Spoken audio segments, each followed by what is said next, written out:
আসলে এখানে আমাদের অনেক অতিথিরা আছেন, তারা কিছু বলবেন। তো সর্বসম্মানিত আমি যে কথাটা বলতে চাই, জনাব আক্তার হোসেন স্যার শুধু প্রাথমিক শিক্ষা পরিবার নয়, তিনি সারা বাংলাদেশের প্রাথমিক শিক্ষা পরিবারের একটি অবিচ্ছেদ্য অংশ। তার দক্ষতা, তার প্রাজ্ঞতা, শিষ্টাচার, ন্যায়পরায়ণতা, তার দায়িত্বশীলতা, কর্তব্যপরায়ণতা, দূরদর্শিতা সকল কিছুর নির্দেশ করিয়া তিনি বাংলাদেশ প্রাথমিক শিক্ষা পরিবারের পৌঁছেন এক মহৎ উচ্চতা।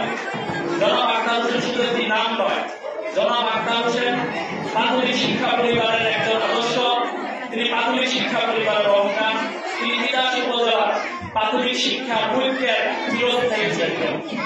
আমি স্পষ্টভাবে বলে দিতে চাই, আক্তার হোসেন স্যারের আদর্শ, প্রজ্ঞা, বিচক্ষণতা, রাজনৈতিক বিশ্লেষণতা অনেকেই পাশে তার নস্যি বলে কিন্তু পাশাপাশি সমালোচনা করেছে, কিন্তু সকল কিছু উঠতে গিয়ে তিনি তিতাস উপজেলা প্রাথমিক শিক্ষা পরিবারের মধ্যমণি হয়ে উঠেছেন।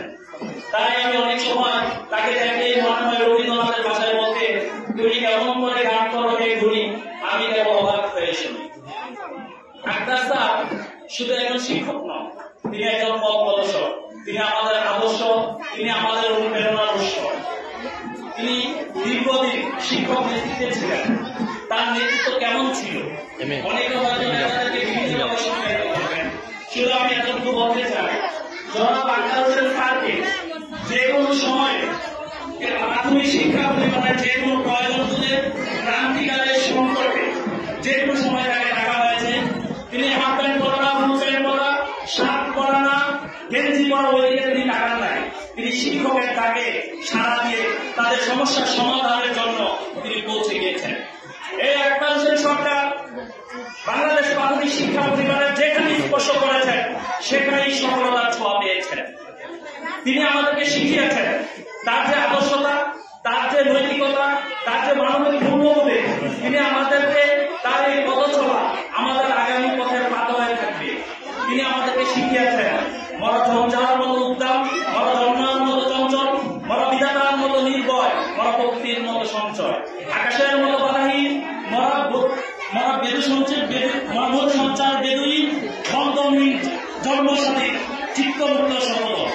এই আক্তার স্যার থেকে আমরা অদম্য ইচ্ছা ভাঙে তিতাস উপজেলা প্রাথমিক শিক্ষার মান উন্নয়নের জন্য আমরা আগামীতে আমাদের পথে চলব। তাই আমি আমার বক্তব্য দীর্ঘায়িত করলাম না। আমি পরিশেষে এই কথাটাই বলতে চাই, জনাব আক্তার স্যারের অবসর পরবর্তী সময়গুলো, তার অনাগত দিনগুলো যেন সুস্থতার সাথে দীর্ঘায়িত হয় এবং তার পরবর্তী জীবন যেন সুখ, শান্তি এবং সমৃদ্ধিময় হয়। ধন্যবাদ।